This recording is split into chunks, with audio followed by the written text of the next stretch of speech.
Kemudian Al-Hafidz Ibnu Katsir menjelaskan terkait ayat wa huwa muhsinun, dan dia dalam ibadahnya itu adalah seorang yang muhsin. Muhsin itu dari kata ihsan. Dalam ibadahnya dia berbuat ihsan dalam berbuat kebaikan.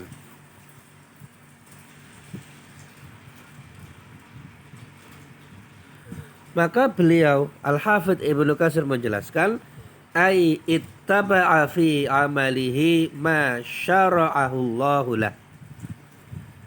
Mereka dalam ibadahnya, dalam amalan mereka itu mengikuti apa yang telah disyariatkan oleh Allah Subhanahu wa taala. Wa ma arsala bihi wa ma ursila bihi Rasulullah minal huda wa dinil haq, dan dia mengikuti risalah apa yang diutus dengannya Rasulullah SAW dari petunjuk dan agama yang hak.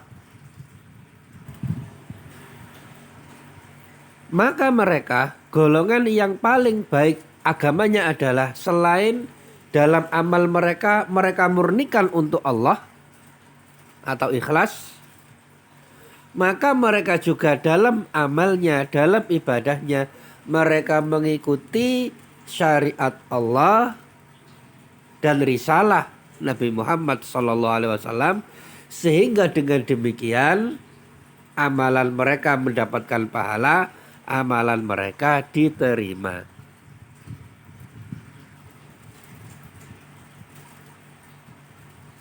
Dan yang sedemikian ini sungguh berbeda dengan angan-angannya ahlu kitab.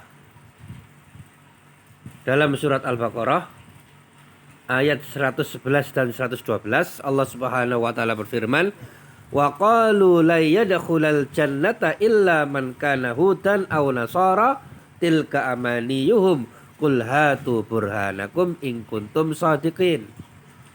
Dan mereka Yahudi dan Nasrani mengatakan sekali-kali tidak akan masuk surga kecuali orang-orang yang beragama Yahudi atau Nasrani.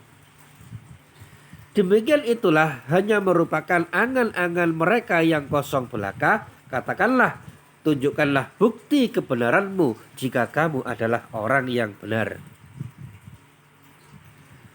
Bala man aslama wajhahu lillahi wa huwa muhsinun falahu ajruhu 'inda rabbih wala khaufun 'alaihim wala hum yahzanun.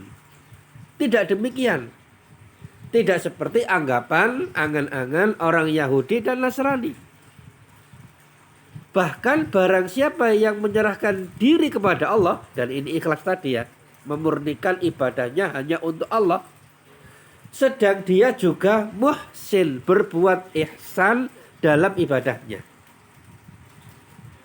maka baginya pahala di sisi Allah, di sisi Tuhannya, Allah Subhanahu wa taala, dan tidak ada kekhawatiran terhadap mereka dan tidak pula mereka bersedih hati. Maka dua hal yang telah disebutkan ini, yaitu memurnikan ibadah hanya untuk Allah, kemudian berbuat ihsan dalam ibadahnya, adalah dua syarat diterimanya amal. Oleh karena itu, kembali kepada penjelasan Al-Hafidz Ibnu Katsir, wa hadzani syartani la yasihhu amalu amilin biduniha.